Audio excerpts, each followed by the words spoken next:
Hi, I'm Colton Kelly. Welcome to the video.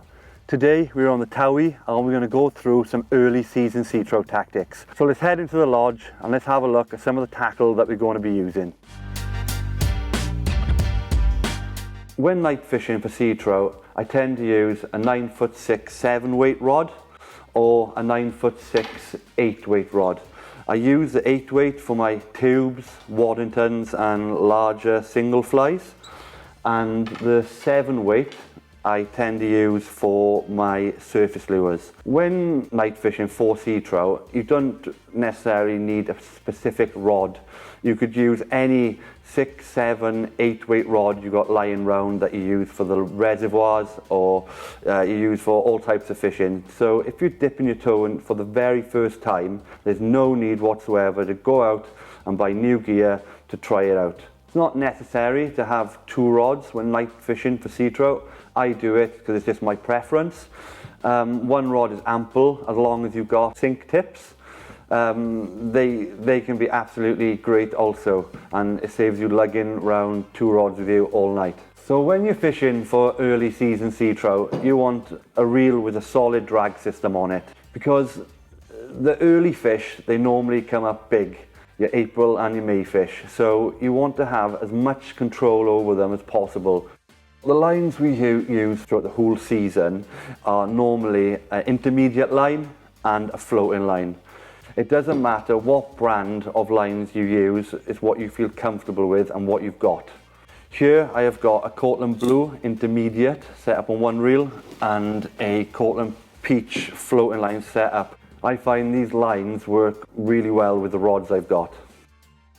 So moving on to the tippet, I use 15-pound fluorocarbon Sega at night. It doesn't really matter what leader you use, as long as it's something that you feel most confident fishing, because that is the main thing. With night fishing early season, I would recommend using just a point fly. So many things can go wrong while fishing a dropper. So once again, recommend just using a point fly.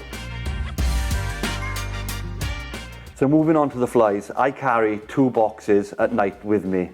One for my tubes, my bigger Waddingtons and my single flies, and the other for my surface lures and my smaller doubles and smaller single flies. I think 2 boxes are ample. You don't want to be lugging around too much stuff when really you're only going to use 1 or 2 flies. I tend to start off with a bigger fly, so something 2 inches, a 2.5 inch tube, and if I'm not getting much luck with that, I drop the sizes down to an inch tube and maybe move on to the smaller and sparser singles. So going into these boxes, this is my favorite fly down here, and this is what I've had the most fish on. This is a Sewin Stort. Lovely black and silver fly, very simple with some jungle cock eyes, very effective for night fishing. Keeping it simple is always the best way. This is a Sewin Stort variant. It's got a turbo green head on it. This can be a great attractor for night fishing and the fish can see it from a while off. Coming away from the tubes, this is a single fly. And this just pulsates in the water as you're swinging it across the river, and it works really, really effectively. So moving on to Waddingtons, this is a coffee teal Waddington. It's got a long shank on it and it's weighted, so on a bit of water it can really get that depth that you're looking for to find the fish. So if all else fails, this is a secret weapon. It has a trailing treble hook at the back. It gives you the best opportunity if the fish come up short. When it comes to night torches, do not buy cheap. You want something reliable and make sure it's fully charged before you go out. I always keep a spare one on my bag in case anything happens with this. And this one actually has a red light setting on it. So if you want to undo a tangle or change a fly, you can make your way to the side of the river. You don't have to get out. Put the red light setting on and you will not disturb the fish. So lastly, the temperatures really drop early season while night fishing. So I know it seems obvious, but make sure you got some warm clothing with you and a hot drink.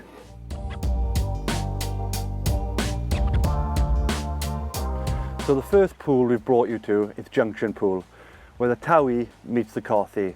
They both have different characteristics. The Towie is a lot of a larger river, and the Colton a lot of a smaller river. This covers both types of fishing you might be doing on your home waters. So if you're going night fishing for the first time on a beat you haven't fished before, make sure you're going with someone experienced or a local guide. One, because they know the wading lines, and secondly, because they know where the fish will be lying. The two parts of this pool that I would really target, the same as any other pool, would be the head and the tail. So I'm just going to walk in and show you some of the angles that I would cast at.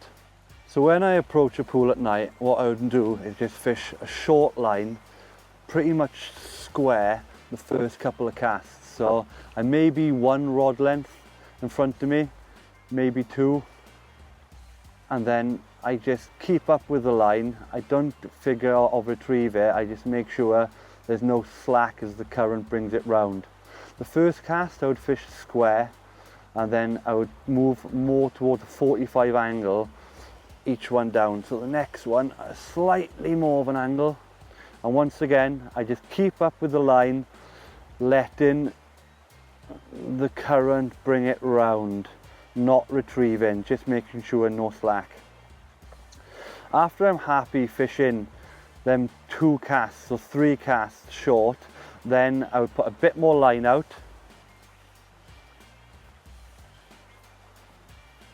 and fish another rod length away from me, and once again fish slow. Then I would start it all over again with a longer cast. What I would do then is just speed up the retrieve with a fast figure of 8, stop maybe with a slow figure of 8, then mix it up fast, whatever you feel comfortable doing. As I'm working my way down the pool, I would change the angles all the way down, fishing a short line, a long line, a short line, a long line, slowing the fly down, speeding the line up, varying the retrieve, just mixing it up completely to cover all aspects. So I mentioned at the start of really taking the time to fish the head of the pool and the tail of the pool. Of course, fish the whole pool, but you really want to concentrate on them areas where you think the fish are going to be lying. Early season fish tend to run hard. They don't normally stop and hold in place. They want to make their way up the river.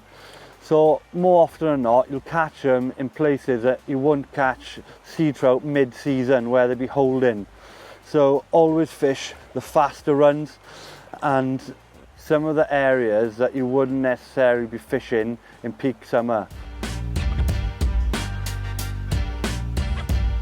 I'm happy I fished all aspects of the head of the pool.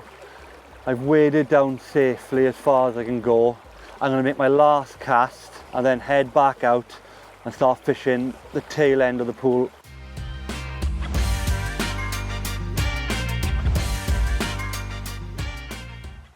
We've just fished the head of Junction Pool. I'm just crossed the Colton, and now we're going to focus on the tail end of Junction Pool on the main river, the Towie. We're going to wade down as far as we can safely and try and cover as much water here as possible. Then we're going to go up to one of the smaller pools on the Colton and give that a go. So similar to the head of the pool we shown earlier, you want to be fishing short casts to start off, and then you put out more line as you keep going to work your way down to cover as much of the pool as physically possible. After you're happy covering as much of the pool using a floating line, I would then go out and potentially put on a sink tip and fish the pool a lot slower. So I would have more of an angle on my cast and I would do minimum retrieve. So try and really get that fly put in front of their noses. Sometimes I would even put a mend or two in the line to really keep it in the hot spots where you think the fish potentially will be laying or having a rest after a bit of hard running. And that's really fishing now, slow, that other end, just holding there exactly where you want it.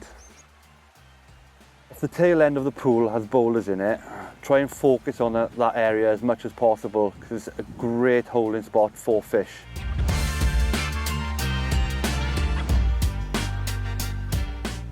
So here we are, the last pool on the Colton. It really is a perfect sea trout pool.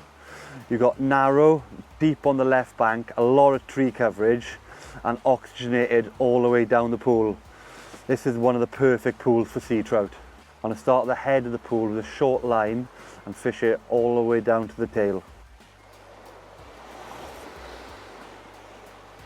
So first of all, I want to fish the fly quite quick across here.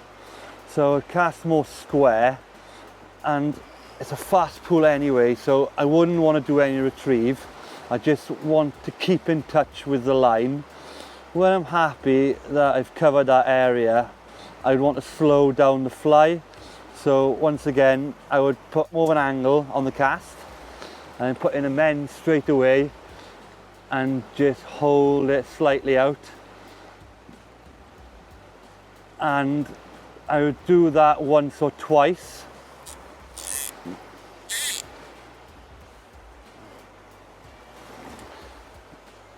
Maybe the second or third cast while doing that, I might put another mend in right at the very end just to hold it there. And when I'm happy I've covered that area, I'll take a couple of steps down the pool and once again a squarer cast and just keep in touch with the line, letting it come quick. Right at the end of the swing, I would give it a quick figure of 8 just to entice anything following it. One more on a slightly bigger angle. Once again, fish it to keep in touch with the line. At the last stage of the swing, just a quick figure of 8 to finish it off, and then going back into slowing the fly down to cover everything. So one of the great things about fishing rivers like this, you only need to cast a rod length away and you can really cover all the water. So in these bits of water here, there could be double figure sea trout running all throughout the season. Gives you a massive chance of catching. So we come into a potential hot spot. There's a tree that's half in the river, and that's normally a good holding spot for fish because they feel secure. So I'm going to target this area now.